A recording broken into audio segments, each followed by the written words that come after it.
안녕하십니까? 우리 3장 16절 같이 한번 읽읍시다. 시작. 그 이름을 믿음으로 그 이름이 너희가 보고 아는 이 사람을 상하게 하였나니 예수로 말미암아 난 믿음이 너희 모든 사람 앞에서 이같이 완전히 낫게 하였느니라. 은혜로우신 아버지 하나님, 이 시간에 예배하기를 원합니다. 사도행전 한 말씀을 허락하여 주옵소서. 성령님께서 우리와 함께 하실 줄 믿습니다. 예수님의 이름으로 기도합니다. 아멘. 며칠 전 미국에서 눈 폭풍이 있어가지고 꽤 많은 사람이 죽었습니다. 전력 공급이 끊겼기 때문입니다. 아무리 전기가 많아도 그 전기를 쓸 수 있는 선이 없으면, 선이 끊기면 소용이 없죠. 전기를 잘 사용하려면 선이 있든지 또 그 선이 튼튼해야 한다는 것을 배웠죠. 이 사실을 믿음의 세계는 어떻게 적용할 수 있습니까? 사도 베드로는 나면서부터 못 걷는 사람을 나사렛 예수 그리스도 이름으로 걸어가게 했습니다. 그 사람은 베드로와 요한을 붙잡았는데 사람들은 매우 놀라서 솔로몬 행각으로 달려왔습니다. 이방인의 뜰 주위에 돌아가며 지붕과 기둥만 있고 벽이 없는 주랑을 말합니다. 솔로몬 성전의 주랑을 보수하여 만들어서 솔로몬 행각이라고 불렀습니다. 그곳에는 토론의 장소였고 모임의 장소였습니다. 사람들은 왜 달려왔습니까? 12절입니다. 베드로가 이것을 보고 백성에게 말하되 이스라엘 사람들아 이를 왜 놀랍게 여기느냐?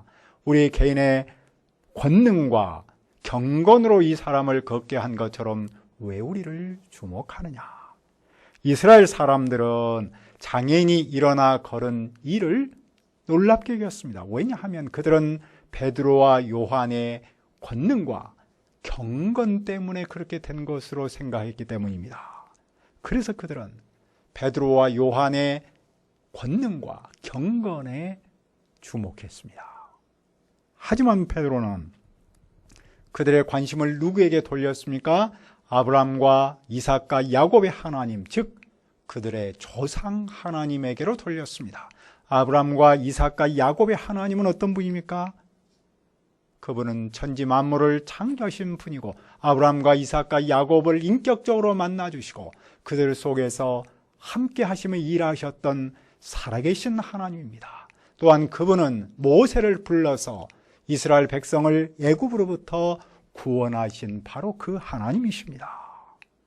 그 하나님께서 예수님을 어떻게 하셨습니까? 그 종 예수님을 영화롭게 하셨습니다. 예수님은 죄가 없었지만 우리의 죄를 대신해서 십자가에서 죽으셨습니다. 하지만 하나님은 그분을 죽은 자 가운데서 살리셨고 하나님 나라로 인도하셨습니다. 그런데 이스라엘 사람들은 예수님을 넘겨주었습니다. 빌라도가 놓아주기로 다 결의를 했는데도 불구하고 거부했습니다. 그들은 무슨 죄를 지었습니까? 그들은 거룩하고 의로운 분을 거부했습니다. 도리어 살해한 사람을 놓아주기를 구했습니다. 그들은 생명의 주를 죽였습니다. 생명의 주는 생명을 주는 바로 그분, 생명의 근원을 말하죠. 예수님은 어둠과 죽음의 그늘에 앉은 사람을 살리고 생명을 주는 분입니다. 그러나 하나님은 죽은 자 가운데서 그분을 살리셨습니다. 사람은 그분을 죽였지만 하나님은 그분을 살리셨습니다. 베드로와 요한은 그 일의 증인입니다. 죽은 자 가운데서 살아나신 예수님을 두 눈으로 직접 목격했습니다. 그러면 장애인은 왜 성하게 된 겁니까? 16절을 다시 한번 읽읍시다. 시작. 그 이름을 믿음으로 그 이름이 너희가 보고 아는 이 사람을 성하게 하였나니 예수로 말미암아 난 믿음이 너희 모든 사람 앞에서 이같이 완전히 낫게 하였느니라. 그 이름은 생명의 주님입니다. 그 이름은 예수 그리스도의 이름입니다. 생명의 주님 예수 그리스도의 이름을 믿음으로 그 이름이 이 장애인을 견고하게 했습니다. 예수님을 통해서 온 바로 그 믿음이 이 사람을 완전히 낫게 했습니다. 그분의 이름을 믿는 사람을 완전히 낫게 할 만큼 강력합니다. 그런데 그 이름을 누가 믿었습니까? 사도들이 믿었습니다. 사도들은 자기 능력으로 그 장애인을 낫게 하지 않았습니다. 그 이름을 믿음으로 예수님으로부터 나온 그 믿음이 그 장애인을 낫게 했습니다. 우리는 무엇을 배웁니까? 첫째로 증인은 언제나 예수님의 이름을 증언해야 합니다. 표절이라는 말이 있죠. 표절. 그것은 남의 작품 일부를 몰래 가져다 쓴다라는 뜻이죠.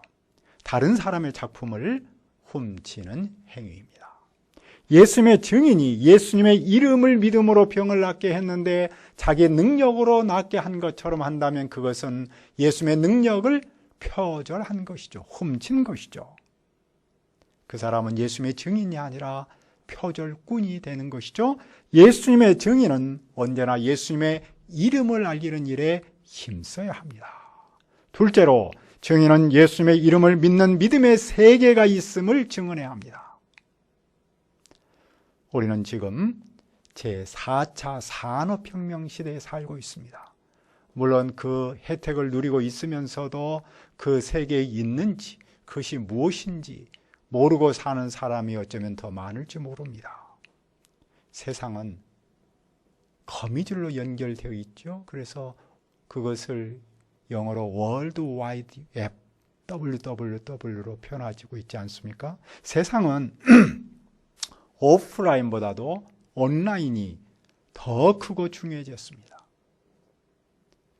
지금 태어난 아이들은 디지털 네이티브 세대라고 하지요. 그들은 정말 어머니 뱃속에 있을 때부터 태어나는 순간부터 스마트폰, 인터넷 이런 디지털 기기들하고 함께하고 얼마나 친숙합니까? 엄마 아빠 세대에 비하면 정말 상상을 불허합니다.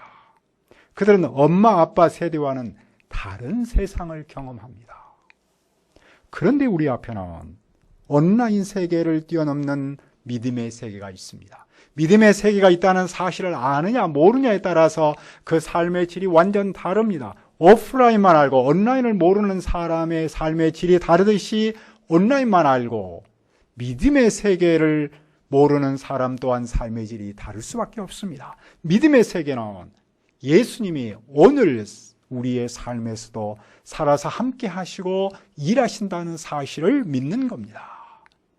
셋째로 증인은 믿음의 세계를 나의 세계로 연결한 그것이 믿음임을, 예수님의 이름을 믿는 것임을 증언해야 합니다. 그 믿음을 기반시설, 인프라스트럭처라고 표현할 수 있습니다. 보통 잘 살지 못하는 나라를 보면은 자원이 없어서 그런 것보다는 뭐가 없어서 그렇습니까? 바로 이 인프라스트럭처, 인프라가 없어서 그런 경우가 더 많습니다. 아무리 자원이 넘쳐도 그것을 내 것으로 가져올 수 없다면 그것은 그림의 떡에 불과합니다. 예수님은 십자가에서 죽으시고 다시 살아나셨습니다. 예수님은 우리 죄를 대신해서 죽으시고 살아나셨습니다. 예수님은 살아계시고 전능하신 하나님이십니다. 그분은 지금도 당신의 증인을 통해서 놀라운 일을 여전히 하고 계십니다. 이것은 그 누구도 부인할 수 없는 역사적 사실입니다. 이 역사적 사실을 오늘 나를 위한 인격적이고 주관적인 사실로 받아들이면 바로 그것이 믿음입니다. 누구든지 예수님의 이름을 주관적이고 인격적으로 믿으면 그분의 살아계심, 그분의 구원의 능력, 생명의 능력을 체험합니다. 우리는 삶의 현장에서 이런저런 많은 문제들을 만납니다. 내 힘과 능력으로 어찌할 수 없는 것들을 겪습니다. 우리에게는 돈이 부족하고 또 나를 도와줄 사람도 부족합니다. 그러나 우리에게는 생명의 주님 예수 그리스도가 계십니다. 그리고 우리에게는 그분의 이름을 믿는 믿음이 있습니다. 따라서 우리는 무기력으로 절망하지 않습니다. 어둠에 갇혀 있지 않습니다. 예수님의 이름을 믿는 믿음이 나를 살리고 그 믿음이 희망을 주고 생명을 주기 때문입니다. 그러므로 삶의 현장에서 중요한 문제는 환경이 아닙니다. 예수 그분의 이름을 믿는 믿음입니다. 그런데 이스라엘 사람은 그 예수님을 왜 죽였습니까? 그들은 알지 못해서 그렇게 했습니다. 그들은 예수님을 거절하고 십자가에서 죽인 일은 무지해서였습니다. 일반 사람만 그런 것이 아니라 고위직에 있는 사람도 그렇게 했습니다. 그러나 여기에는 무슨 뜻이 있었습니까? 하나님 모든 선지자 입을 통해서 그리스도가 고난을 받아야 한다라고 미리 선포하셨습니다. 이렇게 그 말씀을 이루신 겁니다. 그러므로 그들은 무엇을 해야 합니까? 19절을 읽읍시다.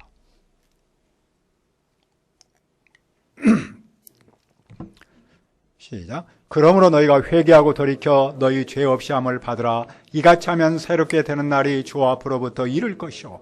회개는 마음을 바꾸는 일입니다. 그들은 자기중심적이고 세상중심적인 마음을 바꾸고 하나님한테로 돌아가야 합니다. 그러면 어떤 은혜를 받습니까? 첫째로 죄 없이 함을 받습니다. 없이 함을 받는다라는 말은 씻어버린다, 지워버린다라는 뜻입니다. 옛적에는 파피루스의 위에다가 글을 썼잖아요. 그런데 그 글을 지워버리려면 물로 깨끗이 씻으면 지워졌다는군요. 누구든지 하나님한테로 가면 그 죄를 깨끗이 씻어주십니다. 둘째로 주님의 얼굴에서부터 새롭게 되는 날이 이릅니다. 새롭게 되는 날은 숨통이 트이는 순간들, 상쾌한 날들, 그렇게 번역을 했습니다. 이 말씀은 한 개인은 물론이고 세상이 상쾌하게 변함을 뜻합니다. 죄를 가지고 있으면 그 마음이 답답하고 무겁고 숨을 쉬기가 어렵겠죠. 하지만 그 죄를 씻으면 숨통이 트입니다. 그뿐만 아니라 세상도 엘로더스트, 이 미세먼지가 싹 사라지고 시원한 공기가 오는 것처럼 세상이 상쾌하게 바뀝니다. 셋째로 하나님께서 미리 정하신 예수 그리스도를 보내십니다. 예수님은 때가 오면 다시 오십니다. 죄를 씻은 사람은 그분을 만납니다. 그분은 언제까지 어디에 계셔야 합니까? 하나님은 이미 거룩한 선지자를 통해서 예수님이 만물을 회복하실 때까지 하늘에 머물러야 한다라고 말씀하셨습니다. 모세는 무엇을 말했습니까? 22절을 보십시오. 모세가 말하되 주 하나님이 너희를 위하여 너희 형제 가운데서 나 같은 선지자 하나를 세울 것이니 너희가 무엇이든지 그의 모든 말을 들을 것이라.